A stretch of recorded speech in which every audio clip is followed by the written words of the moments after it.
Why are there not more people talking about the colonial and post-colonial impact of Kurtz's story?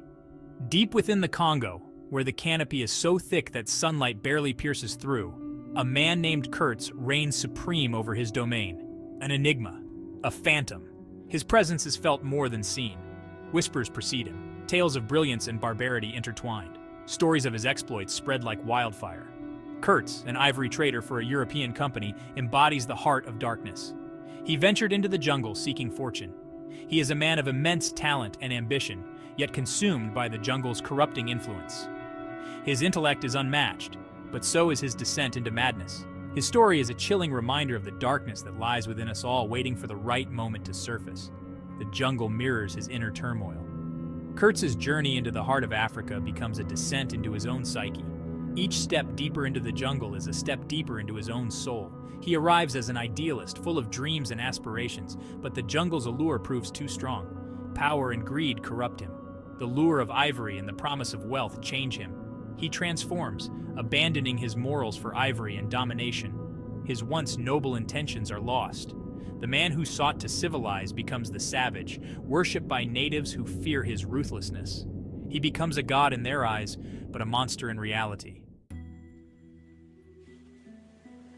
The Congo River winds its way through the jungle, a serpent reflecting the darkness it holds. Kurtz, at the river's end, embodies this darkness. He is a man possessed, driven by an insatiable hunger for ivory. His methods are brutal, his rule absolute. The natives, once free, now toil under his command. They collect ivory, their lives forfeit to his insatiable greed. Kurtz, the supposed bringer of civilization, becomes their tormentor. He exploits their labor, their land, their very lives. Kurtz understands power. He knows how to manipulate and control. He uses his intellect to weave a web of ideology, ensnaring the natives in his grasp. He presents himself as a god, a savior. They, in their fear and desperation, believe him. They see his power, his ruthlessness, and mistake it for divinity. Kurtz, the fallen angel, exploits their faith. He justifies his atrocities as necessary, a means to an end. But the end is never enough. His hunger for power is a bottomless pit. Across the ocean, Kurtz's employers remain oblivious. They see him as their star agent, a man of exceptional talent.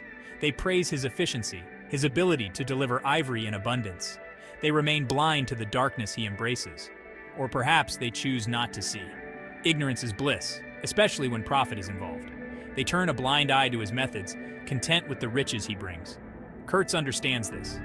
He keeps his masters at a distance, feeding them carefully constructed narratives. Two women represent the duality of Kurtz's existence, each embodying a different facet of his complex life. In Europe, his intended, a symbol of purity and innocence, awaits his return, her heart filled with hope and unwavering faith. She represents the life he left behind, the ideals he has abandoned, and the dreams that once guided him. In the Congo, he takes a tribal mistress, a woman of power and influence, who commands respect and fear.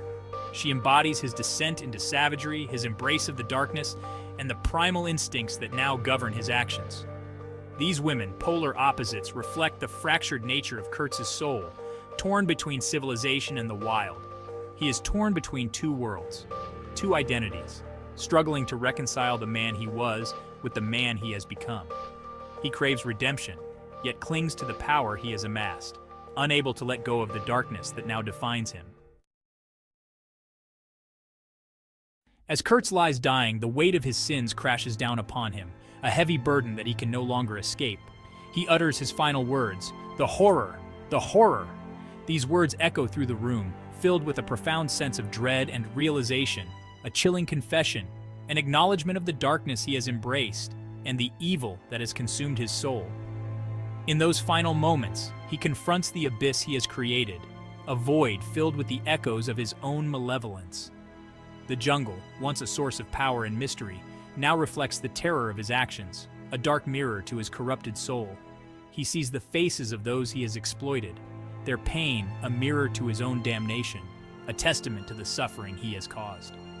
His final words are not just a confession, but a warning to all who hear them, a cautionary tale of the dangers of unchecked ambition, a testament to the seductive power of darkness, and the devastating consequences of succumbing to its allure. A reminder of the thin line